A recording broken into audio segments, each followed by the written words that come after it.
Exodus chapter 17. The whole Israelite community set out from the desert of Sin, travelling from place to place as the Lord commanded. They camped at Rephidim, but there was no water for the people to drink. So they quarrelled with Moses and said, "Give us water to drink." Moses replied, "Why do you quarrel with me? Why do you put the Lord to the test?" But the people were thirsty for water there, and they grumbled against Moses. They said, "Why did you bring us up out of Egypt to make us and our children and livestock die of thirst?" Then Moses cried out to the Lord, "What am I to do with these people? They're almost ready to stone me." The Lord answered Moses, "Walk on ahead of the people. Take with you some of the elders of Israel, and take in your hand the staff with which you struck the Nile, and go. I will stand there before you by the rock of Horeb. Strike the rock, and water will come out of it for the people to drink."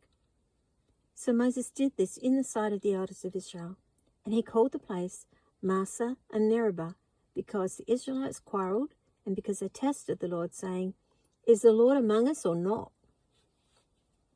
The Amalekites came and attacked the Israelites at Rephidim. Moses said to Joshua, "Choose some of our men and go out to fight the Amalekites. Tomorrow I will stand on top of the hill with the staff of God in my hands." So Joshua fought the Amalekites as Moses had ordered, and Moses, Aaron, and Hur went to the top of the hill. As long as Moses held up his hands, the Israelites were winning, but whenever he lowered his hands, the Amalekites were winning. When Moses' hands grew tired, they took a stone and put it under him, and he sat on it. Aaron and Hur held his hands up, one on one side and one on the other, so that his hands remained steady till sunset. So Joshua overcame the Amalekite army with the sword. Then the Lord said to Moses, "Write this on a scroll as something to be remembered, and make sure that Joshua hears of it, because I will completely blot out the memory of Amalek from under heaven." Moses built an altar and called it, "The Lord is my banner." He said, "For hands were lifted up to the throne of the Lord. The Lord will be at war against the Amalekites from generation to generation." Exodus chapter 18. Now Jethro, the priest of Midian and father-in-law of Moses, heard of everything God had done for Moses and for his people Israel, and how the Lord had brought Israel out of Egypt. After Moses had sent away his wife Zipporah, his father-in-law Jethro received her and her 2 sons. One was named Gershom, for Moses said, "I've become an alien in a foreign land." And the other was named Eliezer, for he said, "My father's God was my helper. He saved me from the sword of Pharaoh." Jethro, Moses' father-in-law, together with Moses' sons and wife, came to him in the desert, where he was camped near the mountain of God. Jethro had sent word to him, "I, your father-in-law Jethro, am coming to you with your wife and her 2 sons." So Moses went out to meet his father-in-law and bowed down and kissed him. They greeted each other and then went into the tent. Moses told his father-in-law about everything the Lord had done to Pharaoh and the Egyptians for Israel's sake, and about all the hardships they had met along the way and how the Lord had saved them. Jethro was delighted to hear about all the good things the Lord had done for Israel in rescuing them from the hand of the Egyptians.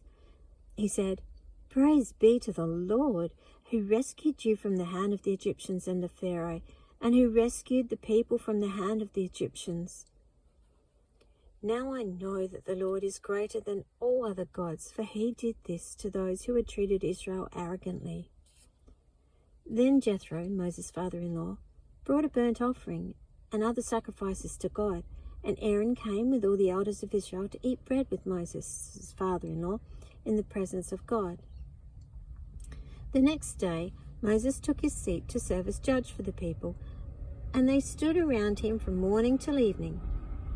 When his father-in-law saw all that Moses was doing for the people, he said, "What is this you are doing for the people? Why do you alone sit as judge while all these people stand around you from morning till evening?" Moses answered him, "Because the people come to me to seek God's will. Whenever they have a dispute, it is brought to me, and I decide between the parties and inform them of God's decrees and laws." Moses' father-in-law replied, "What you're doing is not good.